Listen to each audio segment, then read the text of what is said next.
capítulo 15.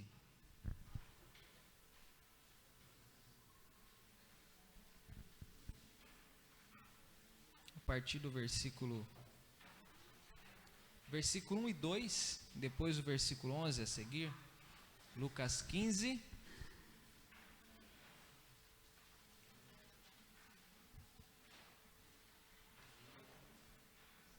Lucas 15, versículo 1. Diz assim: todos os publicanos e pecadores estavam se reunindo para ouvi-lo, mas os fariseus e os mestres da lei o criticavam. Este homem recebe pecadores e come com eles. Então Jesus lhes contou esta parábola, e nós temos aqui a parábola da ovelha perdida. E depois no versículo 11, Jesus continuou: um homem tinha 2 filhos. O mais novo disse ao seu pai: Pai, quero a minha parte da herança. Assim ele repartiu sua propriedade entre eles. Não muito tempo depois, o filho mais novo reuniu tudo o que tinha e foi para uma região distante, e lá desperdiçou seus bens, vivendo irresponsavelmente.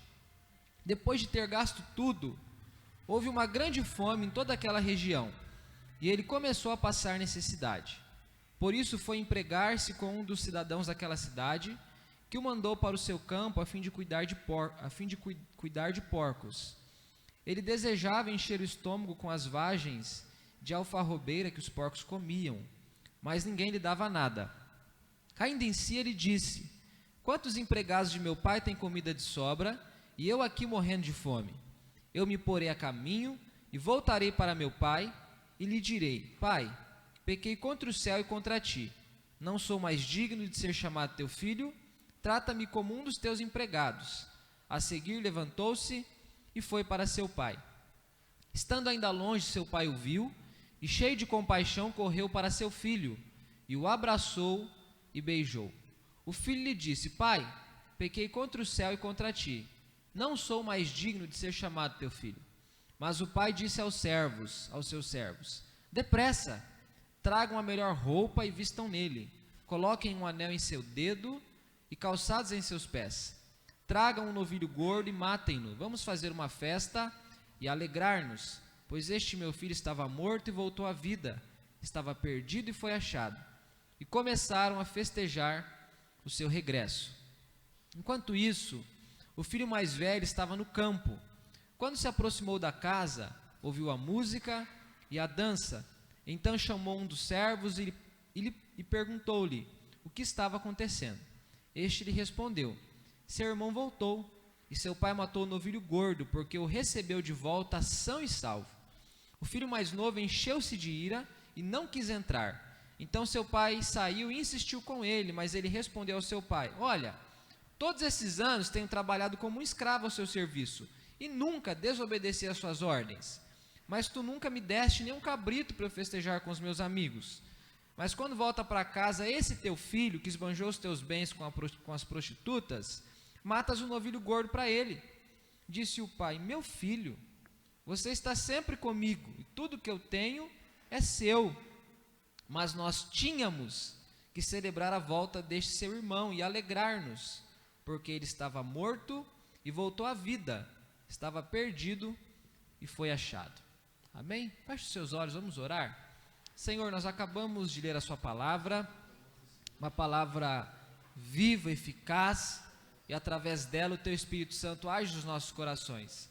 Senhor, eu não tenho poder, eu não tenho nada em mim, mas o Senhor é aquele que pode falar com todos nós que estamos aqui nessa noite. Por isso, nos alimenta, nos edifica, nos conforta, nos corrige, nos confronta pela tua palavra, que é poderosa. É a nossa oração em nome de Jesus. Amém. Pode se assentar, irmãos.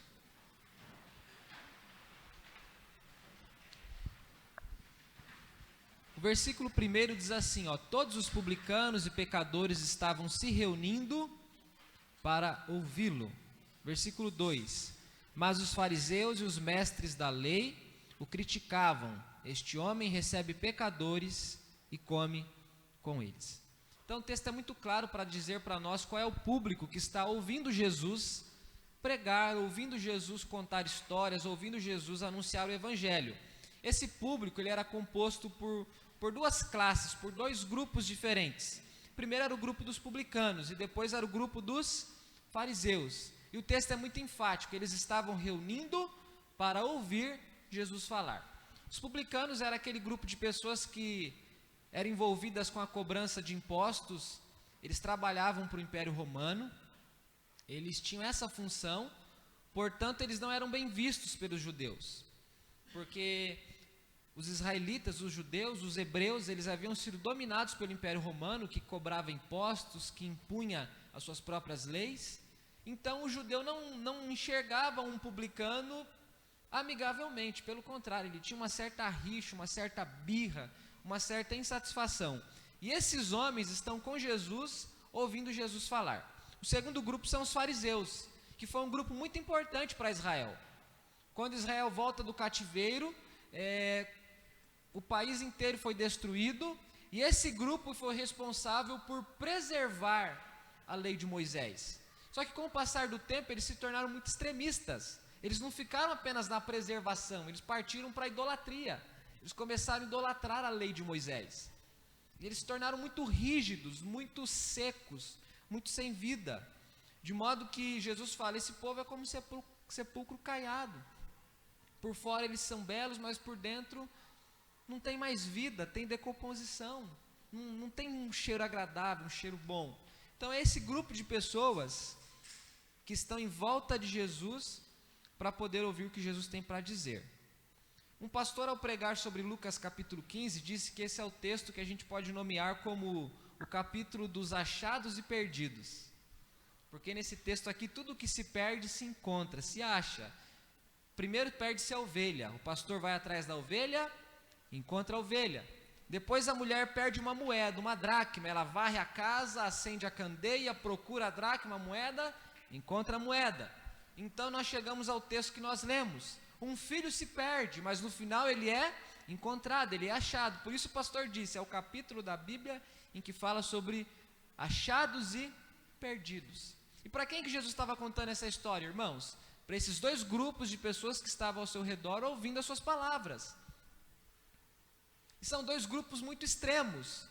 Um grupo é religioso e um grupo não é religioso.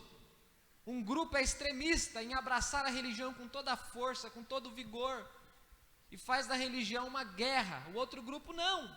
O outro grupo abraça as leis do império, abraça a obrigação oferecida ou imposta pelo império.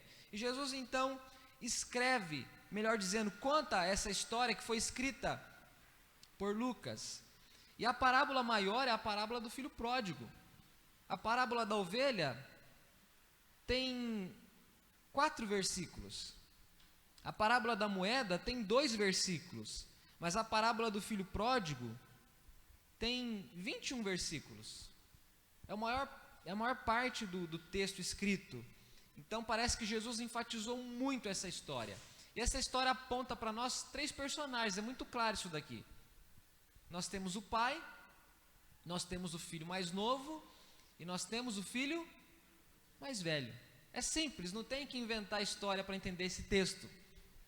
Nós não precisamos nos focar no anel, nem no bezerro, nem nada, isso são detalhes. A ênfase do texto é a atitude do pai, a atitude de um filho e a atitude do outro filho. O que o texto diz para nós a respeito do pai? É uma parábola, então é uma história que foi inventada por Jesus ou que foi observada por Jesus. Ao que tudo indica, foi contada por Jesus. Ele constrói a história, ele monta a história. E tem um pai. Esse pai, logicamente,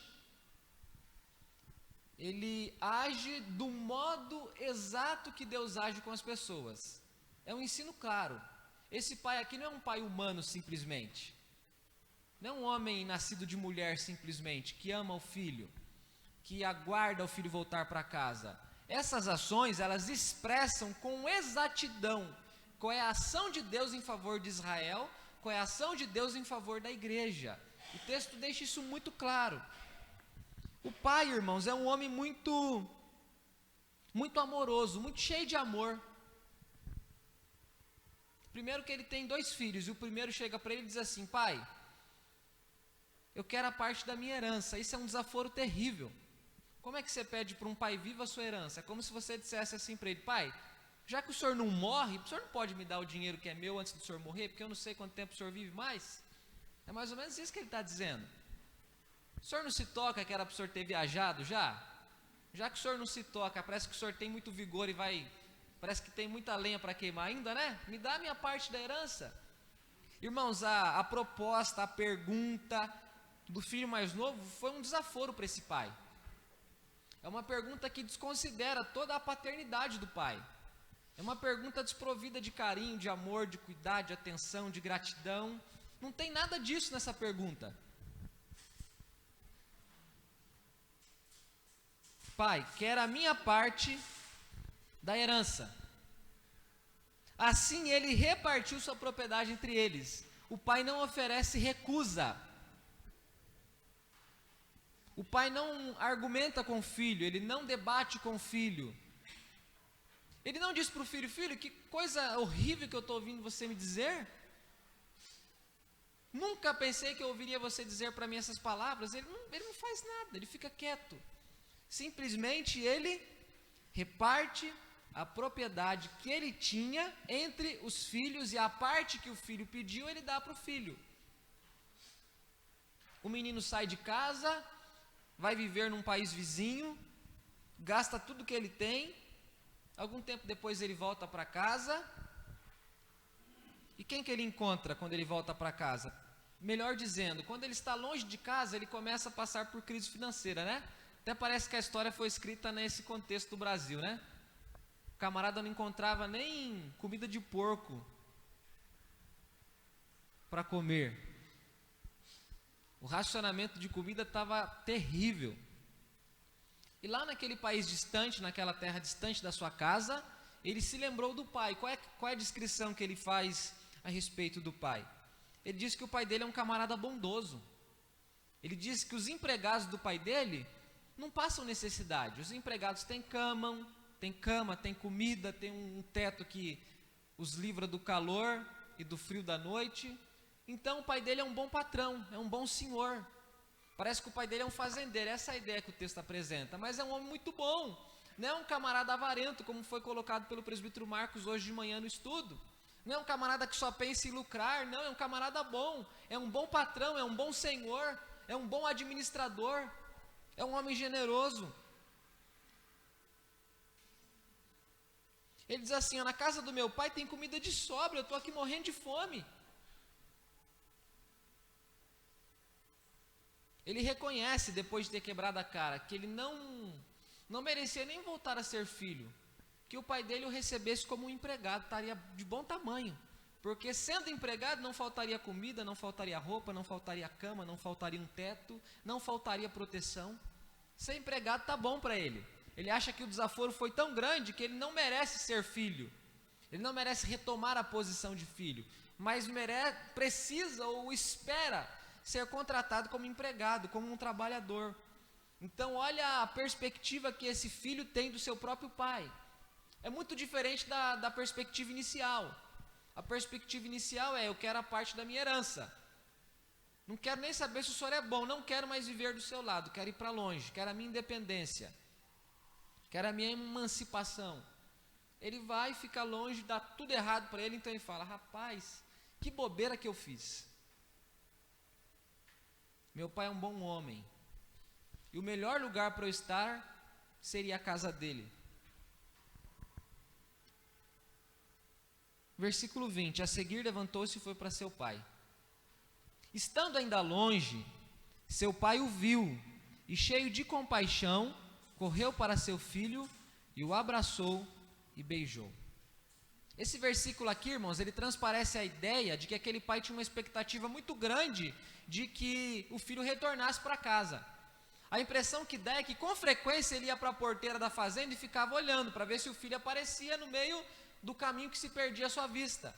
Essa é a sensação que dá quando a gente lê o texto. Não foi uma coisa ocasional, não foi naquele dia ele foi para a porta da fazenda e olhou e falou: conheço aquele jeitinho de andar, é o meu filho. Não, parece que ele vivia com essa expectativa: meu filho vai voltar, meu filho vai voltar, meu filho vai voltar. E ele ficava sempre à espreita, esperando que o filho retornasse. E um dia, de fato, o filho estava voltando para casa. E muito longe, o pai o viu. E cheio de compaixão, correu para seu filho e o abraçou e o beijou.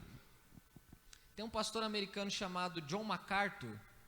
É um pastor presbiteriano, é um senhor com quase 80 ou mais de 80 anos de idade.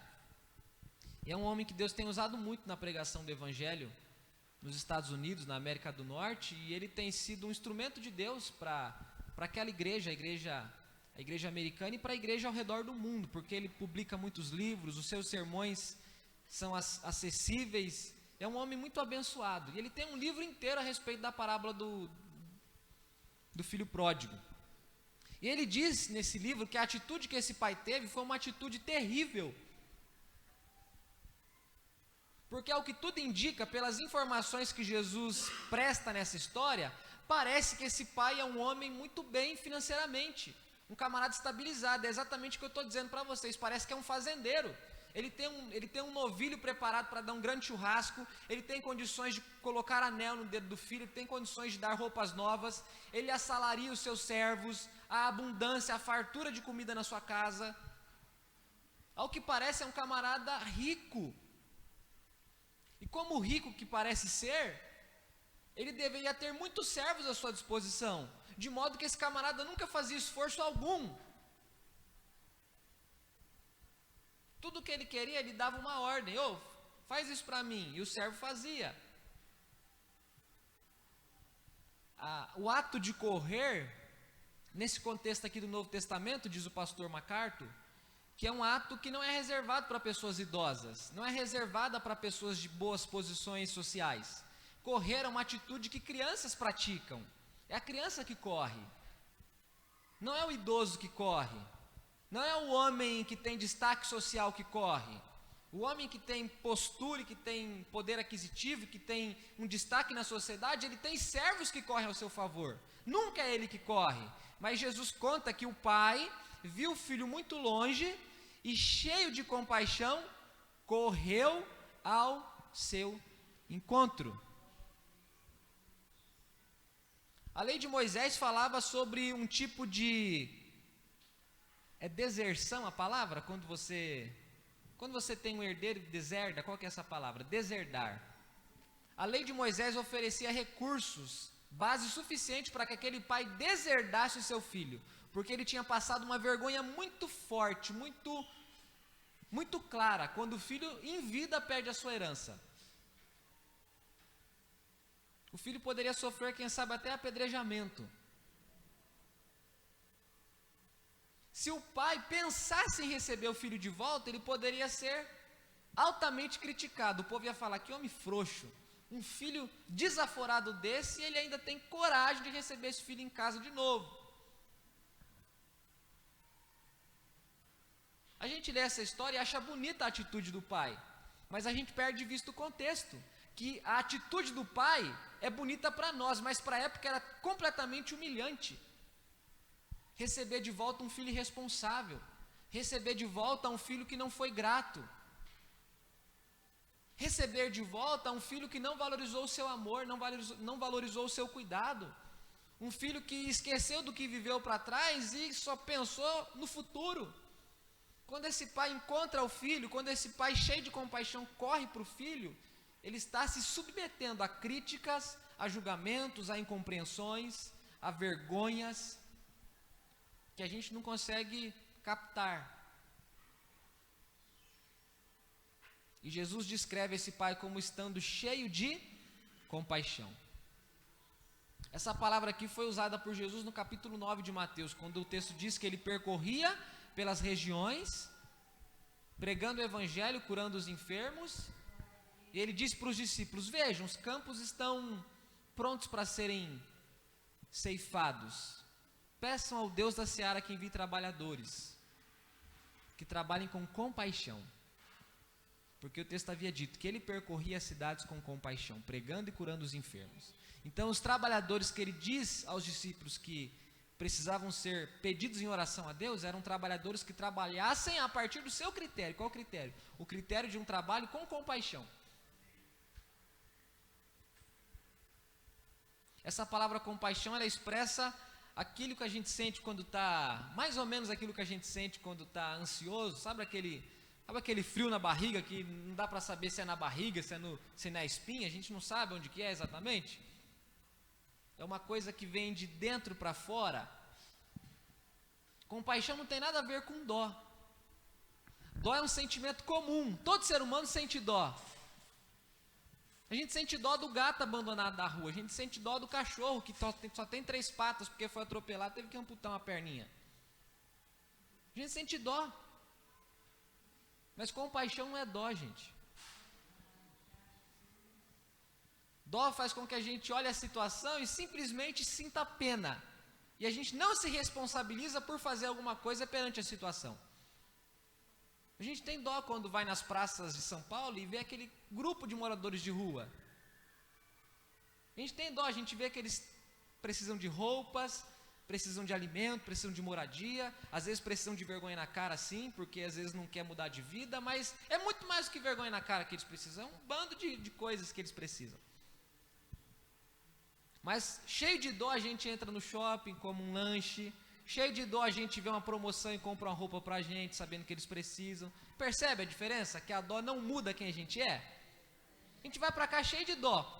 Você tá no churrasco assim, com a boca cheia de carne, que dó daquele cara que tá com fome. E ó, quanta dó, né? Que dó, meu Deus. E tem mais contrafilé e tem mais picanha? A compaixão é diferente, irmãos. A compaixão não tem nada a ver com a dó. Ou com o dó, né? É o dó que fala, não é a dó. Compaixão nos move a fazermos alguma coisa. Compaixão nos move a fazermos alguma coisa. Compaixão é um estado de espírito que desperta em nós insatisfação. É quando a gente sai dos moldes da sociedade, esses moldes mesquinhos, egoístas. Compaixão é a ação de Deus no coração do homem. O texto diz que o pai estava cheio de compaixão.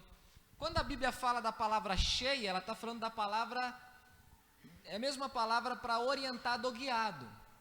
Paulo fala, enchei-vos do Espírito. E mais à frente a gente lê em Gálatas, pois quem é cheio do Espírito vive pelo Espírito. Atos diz, Estevão era cheio do Espírito. Aí você vê como é que Estevão vivia. Ser cheio significa ser orientado por aquilo que te enche. Estevão era cheio do Espírito, ele vivia orientado pelo Espírito. Quem é cheio do Espírito vive a partir do Espírito. O homem é cheio de compaixão. E percebe que a compaixão faz a gente agir, como eu estou dizendo para vocês? Porque ele age. Ele recebe o filho. O filho diz, pai, pequei contra o Senhor, não sou digno de ser chamado filho, me contrata como empregado, está aqui meu currículo, me aceita, por favor. Talvez tenha gente com um currículo melhor que o meu, mas passa o meu na frente, me contrata como empregado.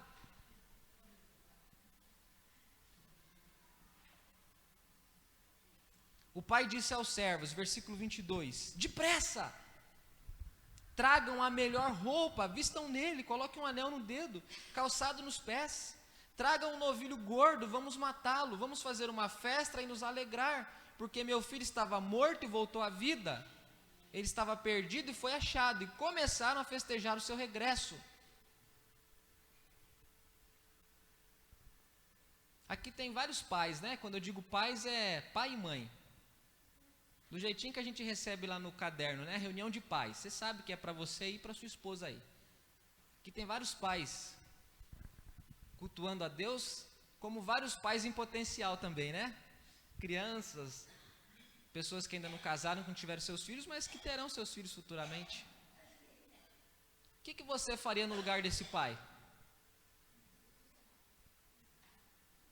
Um bom sermão nesse menino era pelo menos o mínimo, não era?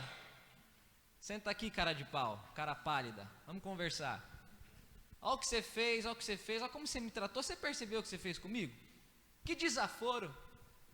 Nunca imaginei que você pudesse fazer isso para mim. Nunca te criei para fazer isso. A gente, uma lista grande, né?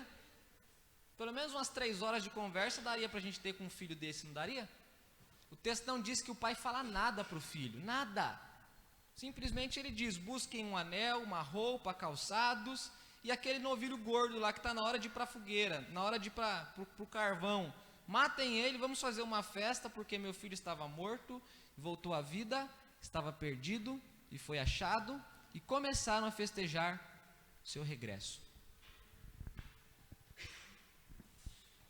Às vezes, lendo a parábola, e a gente acaba sendo orientado pelo título, que não é bíblico, né? A parábola do filho pródigo. E a gente acha que a parábola só fala exatamente do filho pródigo. E a gente joga fora o pai e joga fora o outro irmão. Eu disse no começo, irmãos, essa história que Jesus conta, ele conta para publicanos e fariseus. Qual era o problema que Jesus estava enfrentando? Olha a crítica que os fariseus fizeram para Jesus. Esse homem come com pecadores. Esse homem come com pecadores. Vocês sabem muito bem que eu gosto dos ditados, né? Quase toda pregação eu cito um ditado. Vou citar mais um para vocês perceberem que eu gosto bastante mesmo. Diga-me com quem tu andas e eu te direi quem tu. Aplique isso a Jesus. Coloque isso para Jesus, vê se funciona o ditado com ele. Pensa se o ditado é verdade mesmo. Senhor, o Senhor anda com pecadores. Que grupinho de gente vagabunda que o Senhor escolheu para andar. Vai ter gosto ruim assim lá na China, viu? É o que os fariseus estão dizendo para Jesus.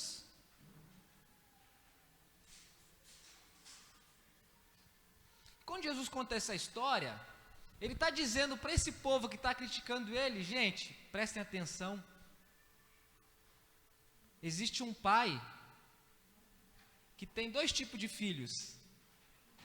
Ou é um filho ou é outro filho que vai aparecer na história. Irmãos, isso aqui não é aquilo que o pai fez com o filho pródigo.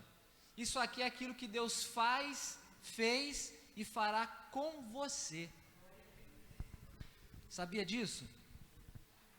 Deus é esse ser que, quando tem tudo para jogar na nossa cara, as nossas imperfeições,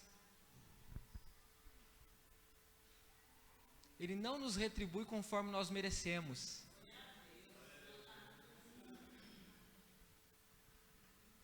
Ele nos trata com amor. Ele nos trata com amor. Tem um pastor que é muito abençoado. Ele diz que graça é quando nós recebemos aquilo que nós não merecemos. Misericórdia é quando nós deixamos de receber aquilo que merecemos. Entende isso? Graça é receber o que você não merece. Misericórdia é o contrário, é deixar de receber aquilo que você merece. Você merece inferno, Deus deixa de te dar o inferno. Você merece condenação, Deus deixa de te dar condenação. Graça é o oposto. Você não merece o céu, Ele te dá o céu. Você não merece o perdão, Ele te dá o perdão. Esse pai é um pai cheio de graça, é um pai cheio de misericórdia.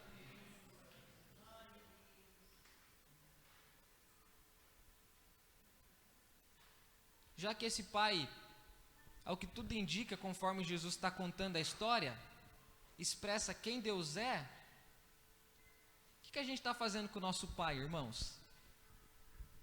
O que nós estamos fazendo com o Pai Nosso? Será que a gente não está pedindo herança também em vida, não está?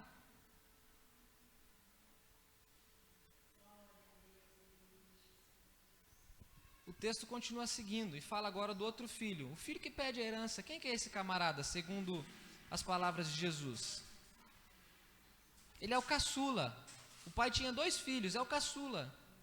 É o mais novo, é o que nasceu por último. Ele diz para o pai, pai, eu preciso da minha parte na herança.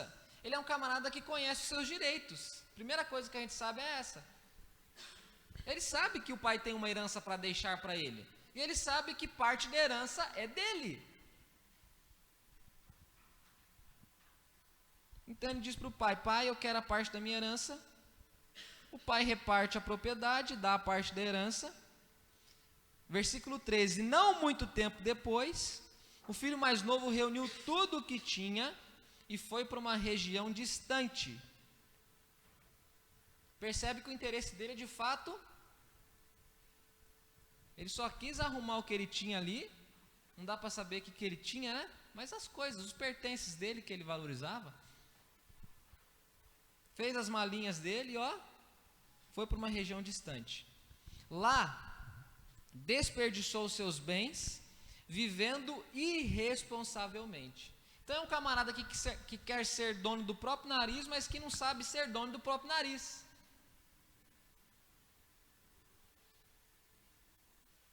Não de um jeito que mantém aquilo que tem. Ele sabe ser dono perdendo. Ele perde tudo que tem. Ele vive irresponsavelmente. Depois o filho mais novo diz assim, quando ele vai confrontar o pai: pai, esse filho seu é um vagabundo. Esse camarada aí gastou tudo que tinha com prostitutas, o texto diz. Esbanjou os teus bens, e o senhor ainda tem coragem de matar um novilho gordo para ele?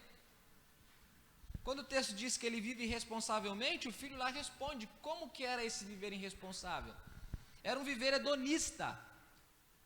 Hedonismo é um tema da nossa sociedade atual que diz que o prazer é a regra a ser saciada.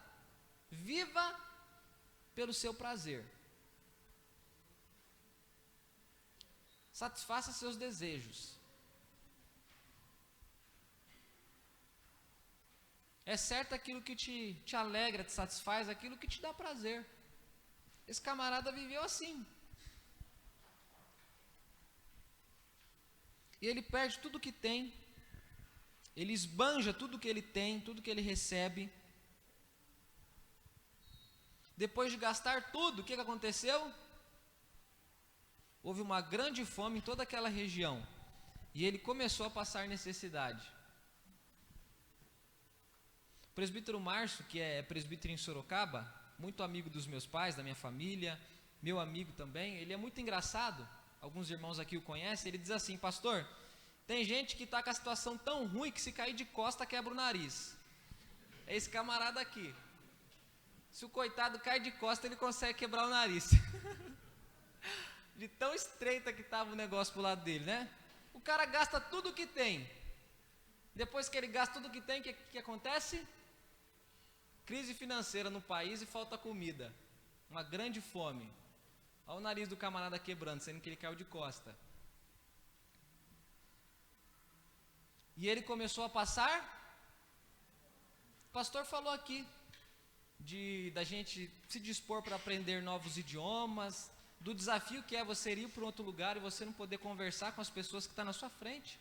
Esse camarada aqui, irmãos, ele era um imigrante. Lembra que ele saiu de casa e foi para um lugar distante? Um país vizinho? Essa é a ideia do texto. E lá ele ficou sem dinheiro e ainda tinha fome. E passando necessidade. Ele foi arrumar emprego com um cidadão daquela cidade. Ele arrumou o pior serviço da época. Pior no sentido de mais desprezível, o menos valorizado. A gente sabe que em toda a sociedade tem disso. A nossa sociedade, por exemplo, é uma sociedade que aplaude o médico, o engenheiro e o advogado. O resto que se exploda, não é assim que funciona? Você só presta se você for médico, engenheiro ou advogado. O resto, presta atenção se não é assim na nossa sociedade. A gente coloca algumas pessoas em alguns cargos e a gente exalta e aqueles são aqueles e o resto é o resto. Não estou dizendo que não há dignidade no médico, no advogado, não é nada disso. Só estou dizendo da compreensão que a sociedade tem a respeito dessas pessoas que exercem essas funções. Pelo contrário, o que seria da sociedade sem os médicos, sem os engenheiros, sem os advogados? Como sem qualquer outro profissional que tem o seu espaço, o seu valor, a sua função.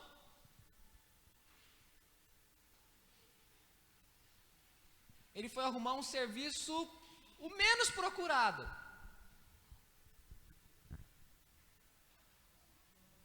É como se tivesse 50 vagas e 10 candidatos, era mais ou menos isso. Tem 50 vagas para cuidador de porco, mas só tem 10 pessoas que levaram currículo. De tão rejeitado, que é o serviço.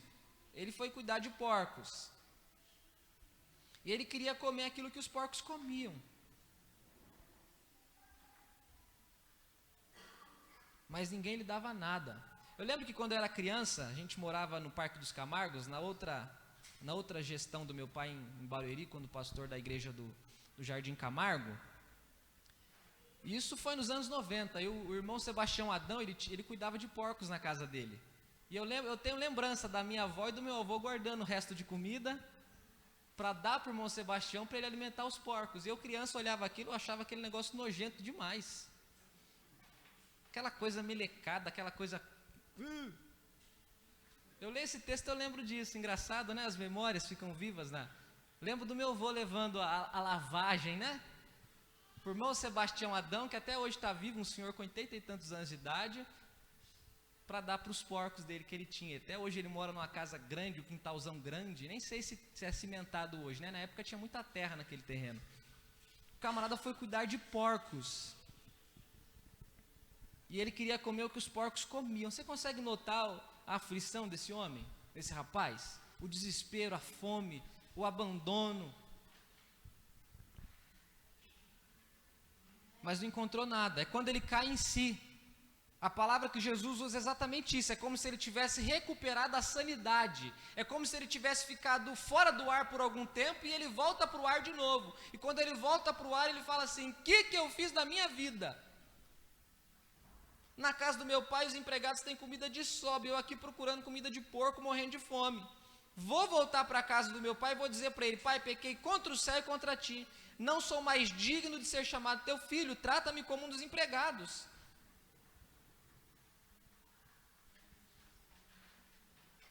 Esse rapaz reconhece o que ele fez de errado. Ele reconhece que ele pecou contra o Pai. Ele reconhece que pecou contra o céu, uma referência ao próprio Deus. O céu é a casa de Deus, é o que a Bíblia diz. Davi fala disso no Salmo 51, ele diz: Senhor, contra ti eu pequei, somente contra ti. Irmãos, nós perdemos o senso do que é pecado. O pecado é aquilo que ofende quem Deus é.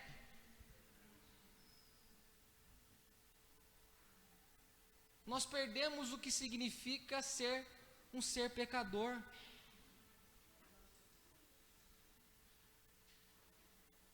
Eu sempre digo que nós, sendo pecadores, a gente assiste o Datena e fica indignado, não fica?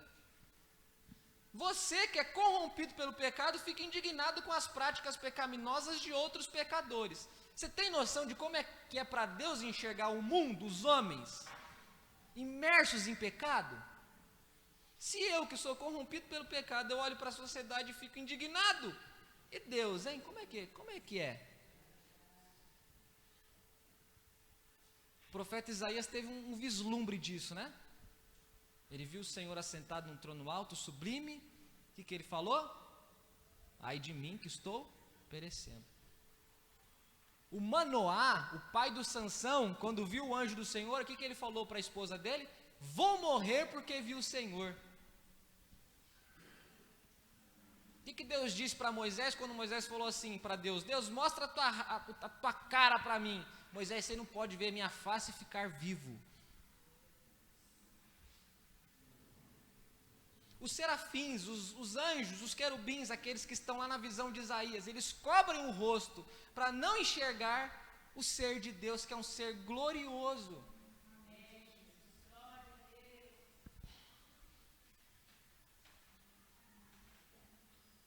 Se tem uma das coisas que eu tenho aprendido muito claro na vida cristã, irmãos, é que quanto mais perto eu estiver de Deus, mais consciência eu terei dos meus próprios pecados. É por isso que um cristão verdadeiro não tem espaço para ser arrogante, para ser orgulhoso, para ser soberbo espiritualmente. Eu sou honesto em dizer para vocês, quando eu já tive vergonha de falar isso e tinha medo. Hoje eu já perdi o medo e a vergonha de falar isso. Quando eu vejo um crente que acha que é muito bom, eu já fico falando: meu Deus do céu, isso aí é só esperar ele cair e quebrar a cara no chão. Sabia? Quando eu percebo um crente que fala muito dele, que tudo é dele, ele isso, sinceramente, é bom que você vai ficar com medo de falar isso perto de mim agora, né? ou do pastor Ramsés, ele pensar igual, é verdade, quando o crente começa a falar muito dele, eu faço, e começa, em qualquer sentido, principalmente espiritual, quando ele acha que ele tem dedo bom para apontar tudo e todos, eu falo, ih, lá vem bomba por aí. Porque quanto mais perto nós estamos de Deus, mais consciência nós temos de olhar para nós mesmos. É assim que funciona. Olha para a vida de Davi, ele é um homem segundo o coração de Deus. E ele fala, Senhor, eu pequei contra o Senhor. Olha para Paulo, sou o pior dos homens, o mais miserável. Olha para Abraão conversando com Deus, quando Deus diz para ele que vai destruir Sodoma, Senhor, eu não passo de pó e cinza, mais uma vez, deixa eu argumentar com o Senhor, e se tiver 10, o Senhor deixa de destruir? Deixa, Abraão, se tiver 10 eu não destruo, e não tinha 10, e ele fala, eu que não passo de pó e cinza. O livro de Gênesis nem tinha sido escrito ainda, e Abraão já sabia que ele tinha vindo do pó, engraçado, né? Porque quem escreve Gênesis é Moisés, que está anos e anos na frente de Abraão. Quem que ensinou aquilo para ele? O caminhar dele com Deus. Deus deixou claro para ele, Abraão, você é pó.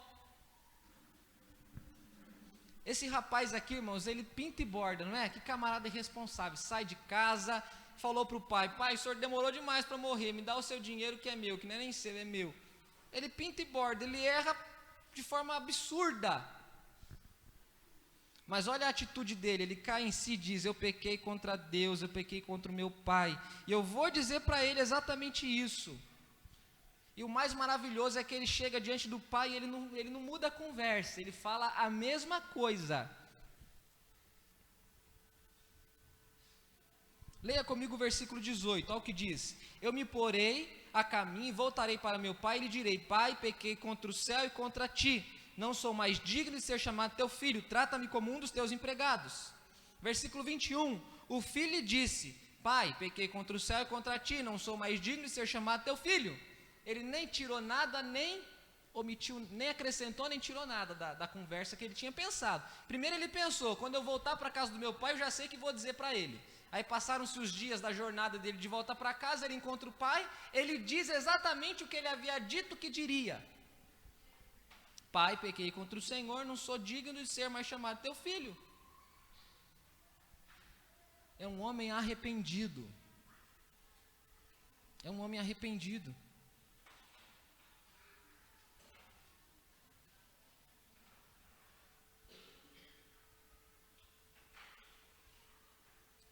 E o pai o recebe. Lembra do que disse Davi, que um coração contrito e quebrantado Deus não despreza? Lembra do que o próprio Jesus disse, eu vim não à procura dos sãos, mas dos doentes. Eu vim para que vocês tenham vida e vida em abundância. Você que está cansado, sobrecarregado, cansado, com um jugo terrível, pesado, venha sobre mim, tome o meu jugo, o meu fardo que é leve, que é suave, aprendam de mim que sou humilde e manso de coração. É o que Jesus faz com esse rapaz. Irmãos, esse texto nos ensina diversas lições, uma delas é que nós nunca podemos perder de vista que as pessoas não são apenas aquilo que a gente acha que elas são. Sabia? As pessoas não são aquilo que a gente acha que elas são. Sabia que as pessoas podem nos surpreender, não apenas para o mal, mas para o bem também? Sabia que tem jeito para todo mundo? Sabia que pau que nasce torto não morre torto? Deus desentortou você, não desentortou? Ou está desentortando ainda, que tem uma parte torta ainda, não tem? Ele tá com a marretinha, ó, só tuc, tuc, tuc, tuc, tuc. E tem hora que você quer esquivar, porque você não quer receber a marretada, ele tem mira boa, ele fala certo você, ele dá a marretada, até desentortar o danado do pau. Nós não podemos perder isso de vista, irmãos. Se nós perdemos isso de vista, a nossa missão vai para o ralo. Se nós perdemos isso de vista, a nossa função no mundo perde a sua essência. O dia que a igreja deixar de crer que as pessoas podem ser transformadas, elas podem se arrepender, ela não tem mais por que estar aqui na terra. Porque nós temos a missão de adorar a Deus e proclamar o seu nome. E se nós proclamamos é porque nós acreditamos na regeneração, na conversão, na salvação, na transformação, no arrependimento. Porque quem não crê em nada disso não prega. A outra lição que a gente aprende com esse filho é que nunca é tarde para a gente voltar para os braços de Deus. Nunca é tarde para você voltar para Cristo. Não existe pecado de morte que não tenha mais perdão, a não ser a blasfêmia contra o Espírito Santo. O restante tem perdão para tudo. Esses pecados que a gente faz cara feia quando ouve, dá até arrepio, tem perdão para todos eles.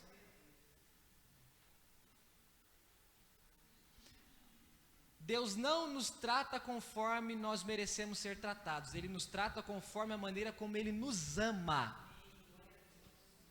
Sabia disso? Se Deus tratasse você como você merece ser tratado, coitado de você, coitado de mim, coitadinho de nós. Ele nos trata conforme o amor que Ele tem por nós. Graças a Deus, não é? Graças a Deus que Ele nos trata conforme o amor dEle, que é imutável, que é incomparável, que é incondicional. Depois o texto fala do terceiro filho. É o filho mais velho. É o filho que nunca saiu de casa. O segundo filho, perdão, segundo, né? Estou colocando mais um filho, coitado do pai, né? O segundo filho é o terceiro personagem, que eu estou pensando nisso e falando outra coisa.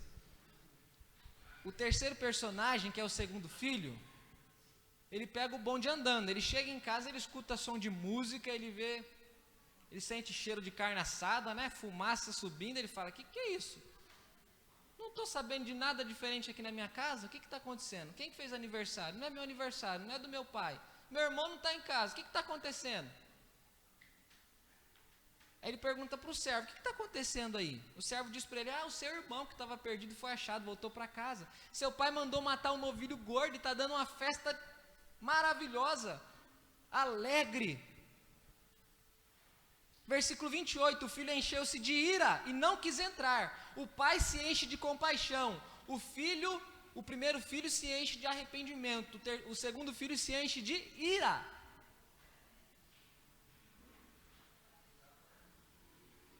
Ele irou-se e não quis entrar. Não quis entrar aonde? Na festa, no ambiente do lar.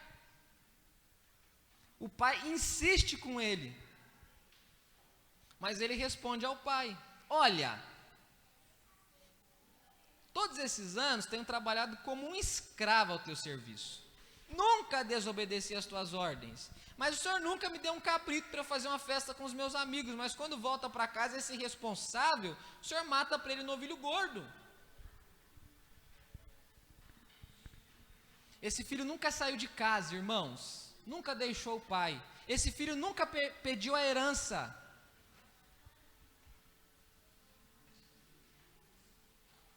Mas parece que na verdade ele nunca esteve perto do pai de verdade. Ele não tinha laços afetivos com o pai. Ele vivia perto do pai fisicamente, ele morava na mesma casa. Ele herdava a mesma genética, ele partilhava do mesmo sangue que o pai, ele tinha o sobrenome do pai, ele era herdeiro do pai. Mas qual é a maneira que ele fala a respeito do seu relacionamento com o pai? Eu não trabalhei mais do que um escravo, o senhor fez de mim um escravo.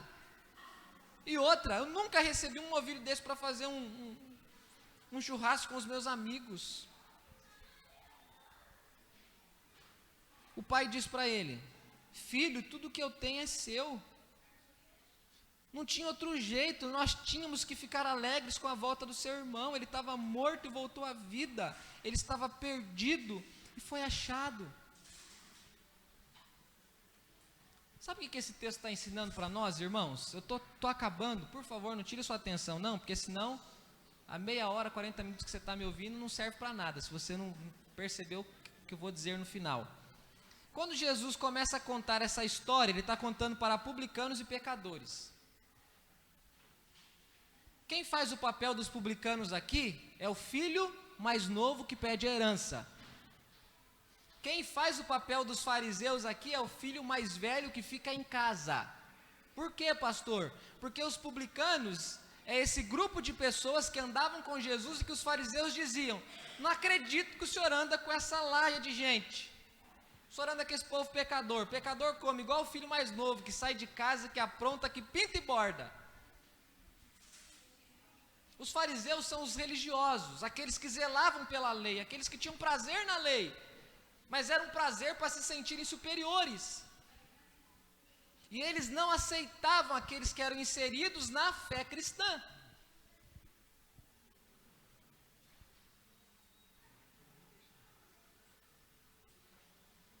Irmãos, isso nos ensina lições preciosas no nosso relacionamento com Deus.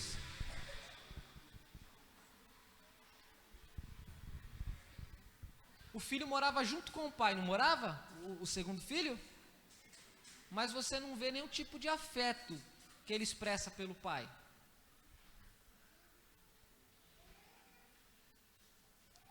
Professar-se cristão pode não passar da atitude desse filho mais velho. Às vezes a gente está dentro da casa do pai, a igreja. Às vezes nós trabalhamos para ele.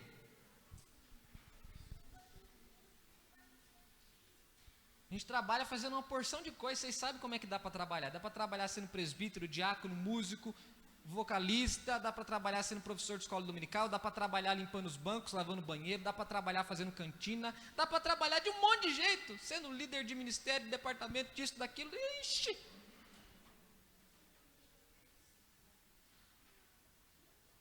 Mas às vezes quando a gente vai falar para Deus do trabalho que a gente faz na casa dele, a gente diz para ele que a gente é escravo dele.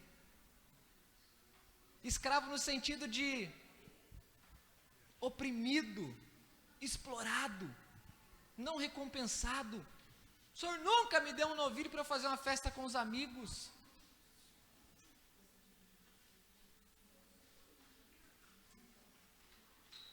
Esse filho, irmãos, ele estava perto do pai fisicamente, mas o coração dele estava longe do pai. É muito sério isso, nós precisamos olhar isso e entender isso. Nós estamos no templo cultuando a Deus, mas a que distância está o nosso coração de Deus? Que nós não estejamos apenas fisicamente, que não seja apenas uma proximidade geográfica, mas que seja uma coisa que nos aproxime a partir do nosso interior em relação ao Senhor, irmãos. Se tem um grupo de pessoas que foi frequentemente confrontada por Jesus, eram os fariseus, que conheciam a lei perfeitamente, mas que viviam de modo legalista. Eles acreditavam que eles tinham mérito perante Deus. É o que esse filho fala: pai, eu não acredito, eu nunca desobedeci tuas ordens, trabalho igual um camelo, igual um condenado, e é assim que o senhor me trata depois de tanto trabalho, depois de tanta fidelidade? Depois de tantos anos te servindo, é isso que eu mereço? É isso que eu tenho que receber? É com isso que eu tenho que me contentar? E além disso, eu recebo isso e fico olhando para o outro filho seu, aquele responsável, e olha o que ele recebe. Eu não recebo o que ele tem, e eu não fiz o que ele fez. Lembra que eu disse que quanto mais perto a gente está de Deus, menos tempo a gente tem de ficar olhando para a vida dos outros? Nós olhamos para a nossa vida, para o nosso coração, para as nossas ações, para as nossas atitudes, para aquilo que há de bom em nós, para aquilo que precisa ser aperfeiçoado, melhorado. Feche os seus olhos, vamos orar.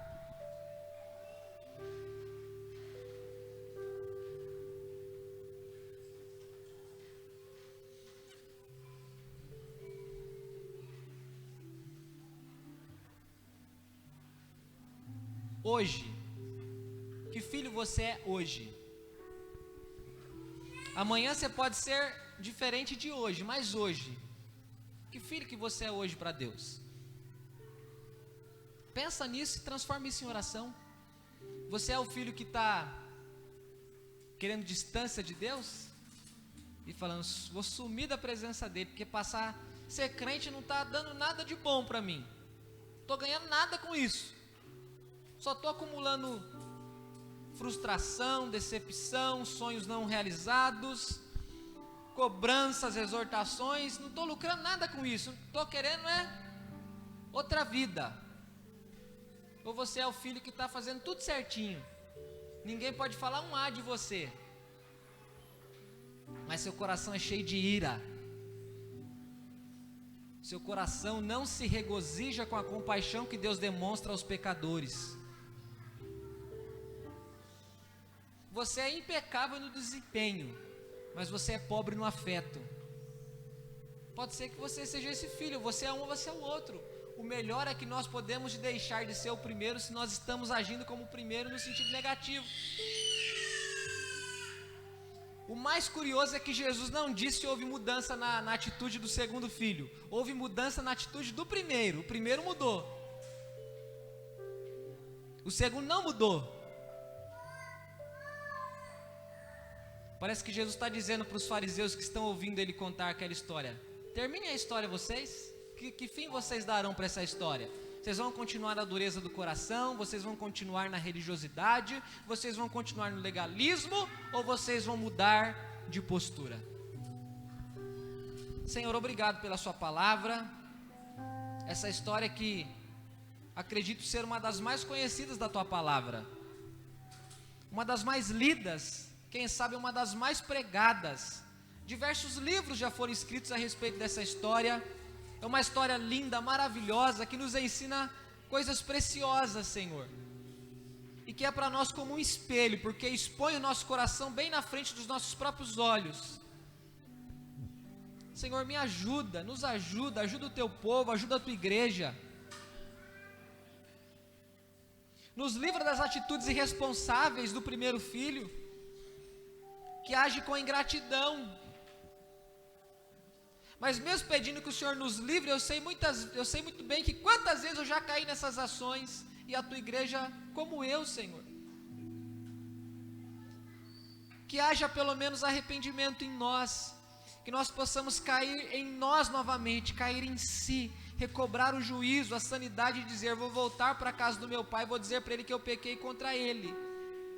Que nós possamos retornar à tua presença. O Senhor é um Pai cheio de amor, de misericórdia, de bondade, de graça, que recebe todos aqueles que voltam para casa arrependidos.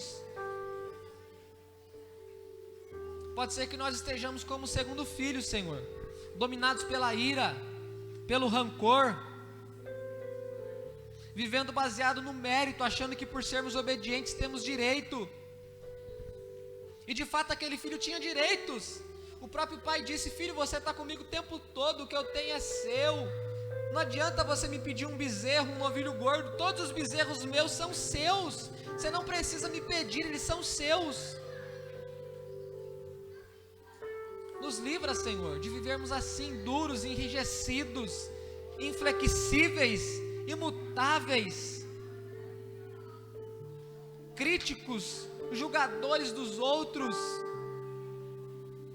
referência do que é bom, do que é certo, do que é perfeito, do que é tolerável. Nos livra, Senhor, nos livra dessa atitude soberba, nos livra, Deus, dessa postura perniciosa, Senhor, que fere, que mata, que machuca, que agride, Senhor. Eu te agradeço porque a esperança para cada um de nós podemos ser transformados, aperfeiçoados. Eu posso deixar de ser amanhã quem eu sou hoje. É lógico que amanhã eu terei coisas que eu tenho hoje, mas esse hoje meu pode ser aperfeiçoado para amanhã, Senhor. Transforma o nosso coração, ajuda-nos, livra-nos, capacita-nos e quebranta-nos. Só o Senhor pode quebrantar o nosso coração, Senhor.